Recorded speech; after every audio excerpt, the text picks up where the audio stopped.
Acidicloop here, and I'm going to do a walkthrough performance of a cover I'm doing. So I do what's called live looping. I use the Akai Force both in just regular sets that I play around locally for 2-3 hour sets, and then I also do a lot of virtual world like OpenSim and Second Life. Do a lot of concerts in there, and I always use the Akai Force. So I thought I'd walk you through my latest concoction here. So I like to take songs that are pretty well known, mainly from the 80s, because I love the 80s, and work them up a little differently. Keep kind of the same melody, but do something different with it. So I'm going to take this Dove's Cry one. I'm going to drop the key a little bit, change the key to about A minor. I'm also going to give it a little bit of a house feel, and I'm going to walk you through first kind of what I've got going on here. And I always kind of preset this stuff up here for a show because I'm sure people don't want to sit there for 20 minutes watching me create a loop. So I usually just create everything ready to go and fire it off whenever I feel like it, and anytime I feel like it, as far as like whatever the time it is.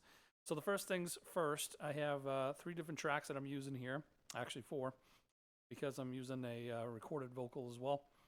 So what I've got here on the first track is going to be my drums, and if you look at the note, you'll see here I've got my own custom drum that I made. So it's a drum kit, all kinds of cool things, and I've got a rhythm that I've created for it. Let me show you kind of what it sounds like.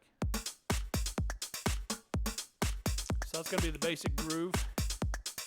And if you look back here at the step sequencer, you can see it's programmed in for all the different kicks and hi-hats and all that kind of good stuff there as well. So that's the drums taken care of on that. Next I have the bass, and for this I'm using the Fabric. I use Fabric for the vast majority of my sounds, like whenever I use a plugin. So in this case here I'm using I can't remember, I think it's Thumper Bass. Let's take a look here. So go to the track edits, and yes, I'm using Thump Bass 3. I kept everything the defaults, so it's all good. So if you look here at the notes, that's the thump bass there. So basically the groove's gonna be like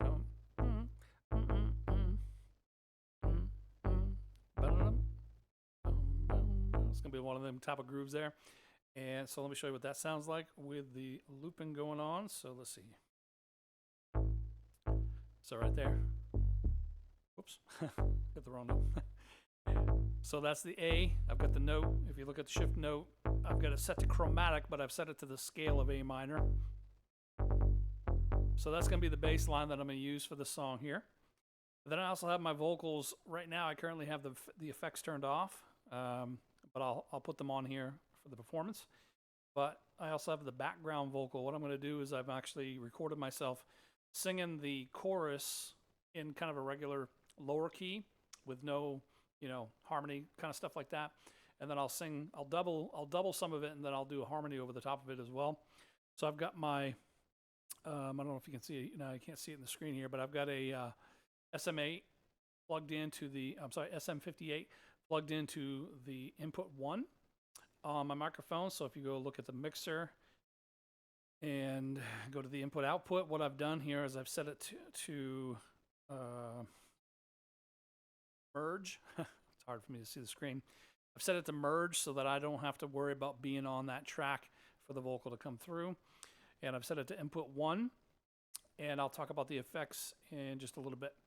But what I did is I recorded myself doing that on this channel, but then I go ahead and I made it as a MIDI, as a sample, and as an audio sample, and then I added some compression and different effects to it, as you can see right there as well. I don't know if you can see that on the screen or not, but we'll go over those settings here in a minute. So basically, the vocal would be like this.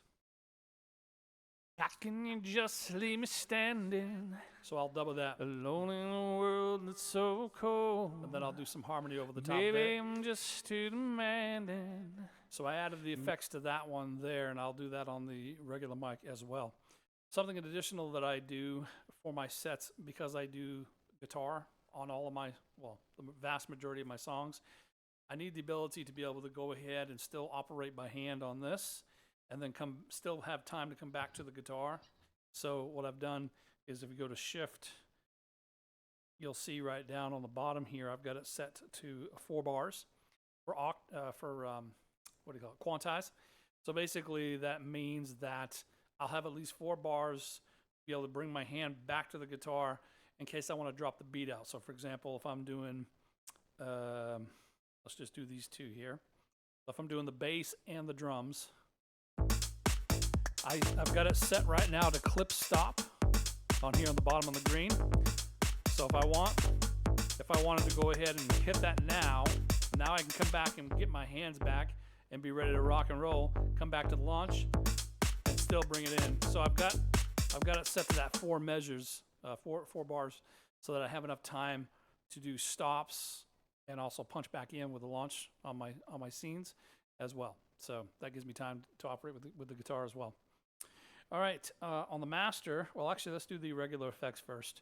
So on my effects here, if you look at my chain, there we go. So on the drum, I don't have anything that I've added for insert effects because I've already had those already have EQ and everything already applied to them. I use the iPad before I got the Akai Force, I used the iPad only for all of my looping. But it became a problem doing some concerts outside in the Texas hot weather. So I ended up getting the Force to accommodate for that. But I still use the iPad as the main crux and the root of creating all my music. And I use Groovebox by Amplify for the vast majority of the different things I come up with because it has the ability to do the sequencer built in, but it also has the best drums I've heard anywhere. So I just basically rip all the drums from there and I make my drum kits based on the drum samples that are from Groovebox. So all that stuff's already processed quite heavily in Groovebox, so I don't really need to apply anything different to that, and it sounds good just the way it is. For the bass, similar thing. I can also do that on the plug-in and add everything I need there if I need to. But in this case, what I've done is I've just added a compressor, and I've just done the regular light and tight. I didn't really change anything pretty much on that. I just kept it as light and tight and just left the defaults. I kind of like that setting that they have on it.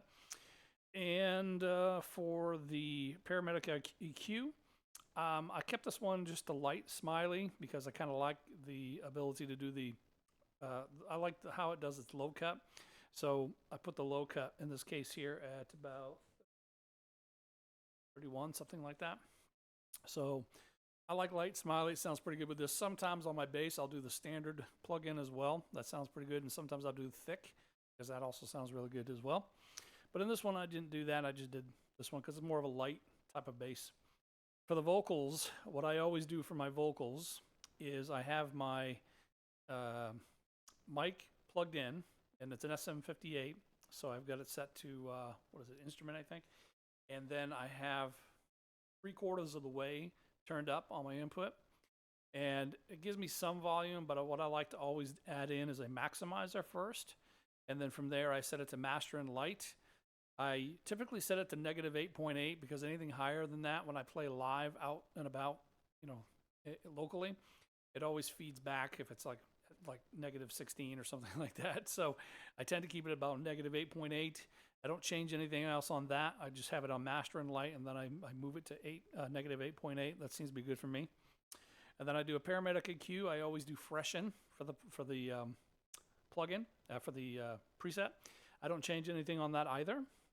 And then I always add in the noise gate. And for the noise gate, I just stick with the init, and then I drop it to -44 on the very top one for the threshold.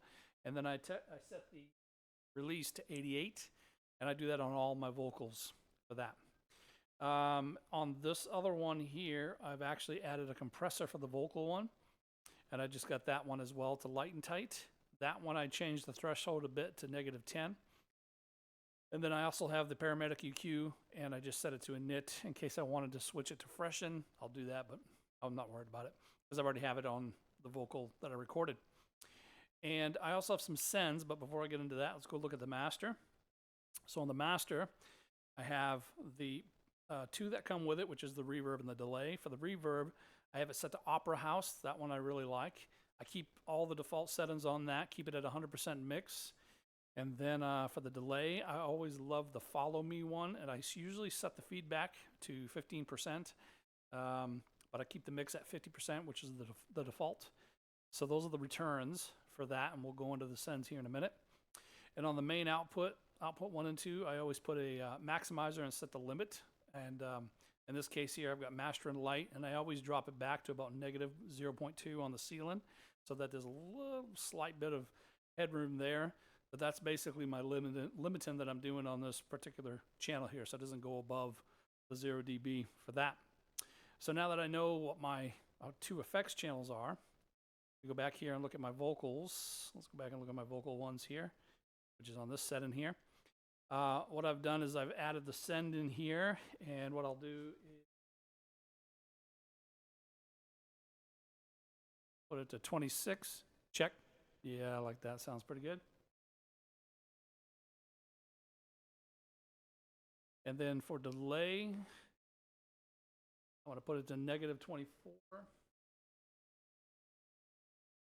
Check. Got that cool stereo pan to it. I like it. So we're going to add that in there for the vocals, for the main vocals. And then I've got them all kind of leveled out so it doesn't go above the 0 dB, which I have that limiter on it anyway. So I kind of listened to them and made sure the bass wasn't too loud, make sure the drums weren't louder than the bass, that sort of thing. So I've got a pretty decent mix, I think. And I guess you can let me know if I don't, if it sucks.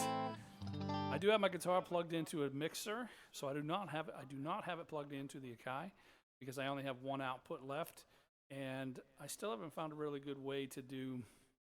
I mean, I have a dual prong to a single XLR.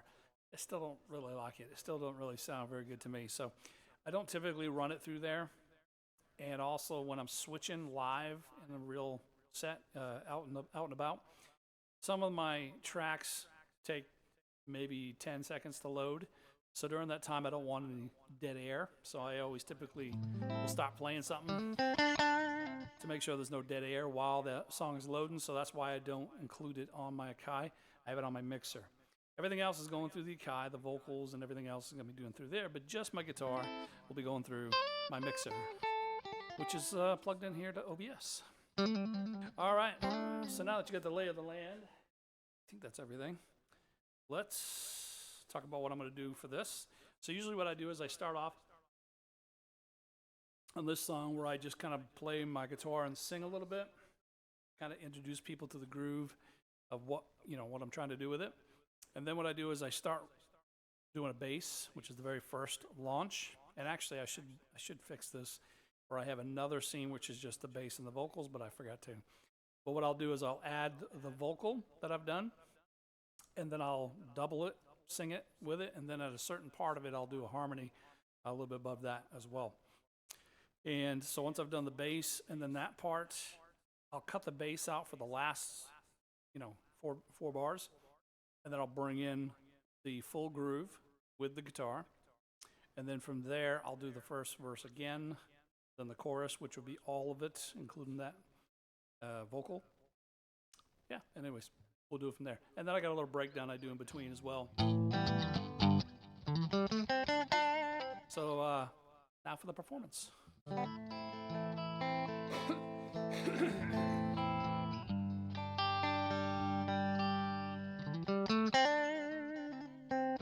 I'm basically going from A minor to G for the majority of it. Sometimes I'll mix it in with, I'll add that chromatic walk up. Dig, if you will, a picture of you and I engaged in a kiss. Sweat of your body covers me. Can you, my darling? Can you picture this dream if you can? Accordion, oceans of violets and blue, and the most strike curious poses that feel the heat between me and. How can you just leave me standing alone in the world that's so cold? Maybe I'm just too demanding. Maybe Maybe I'm just like my father, too bold. Maybe I'm just like my mother. She's never satisfied. Why do we scream at each other? This is what it sounds like when the doves cry.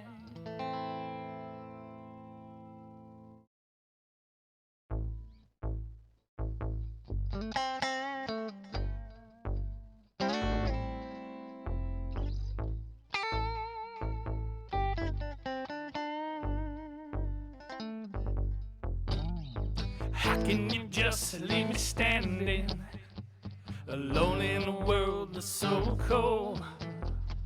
Maybe I'm just too demanding. Maybe I'm just like my father, too bold. Maybe you're just like my mother. She's never satisfied. Why do we scream at each other? This is what it sounds like when the doves cry.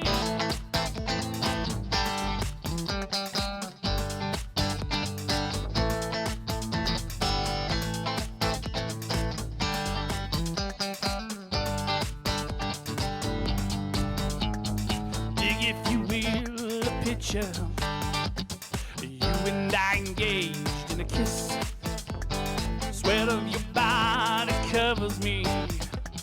Can you, my darling, can you picture this dream if you can? A courtyard, oceans of violets and bloom, animals strike curious poses. They feel the heat between me and. How can you just leave me standing alone in a world that's so cold?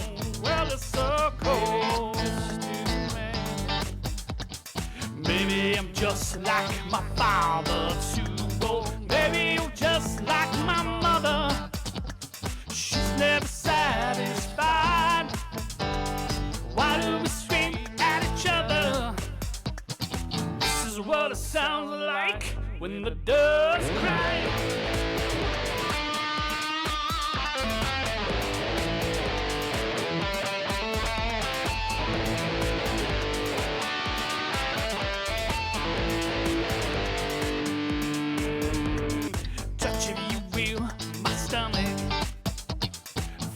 How it trembles inside.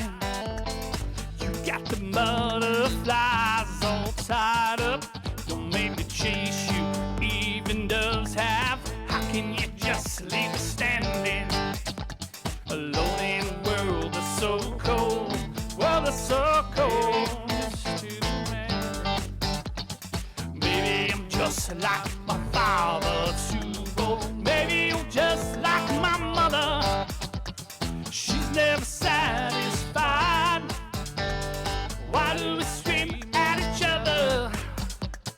This is what it sounds like when the doves cry.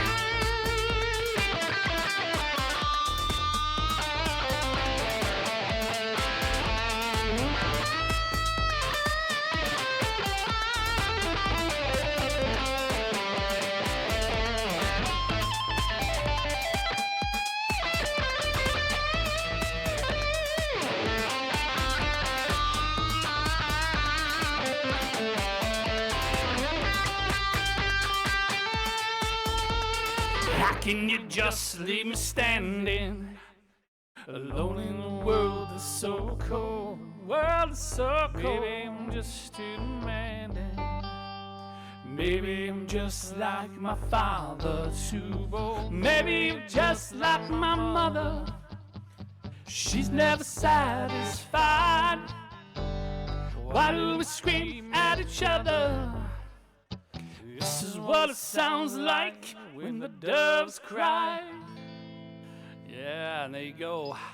Little doves cry action right there. You can see I was doing some starting and stopping and all kinds of nonsense there, but I had enough time to get back to the guitar to do the thing, so very cool. So I plan on doing some more of these for some of my other songs in my set, but for now, that is the one for Doves Cry. Don't forget, you check out my site here at youtube.com/Acidicloop. I do live streams every week. And I also have my website at acidicloop.com. So don't forget to get in the loop. Acidicloop. Peace out, players.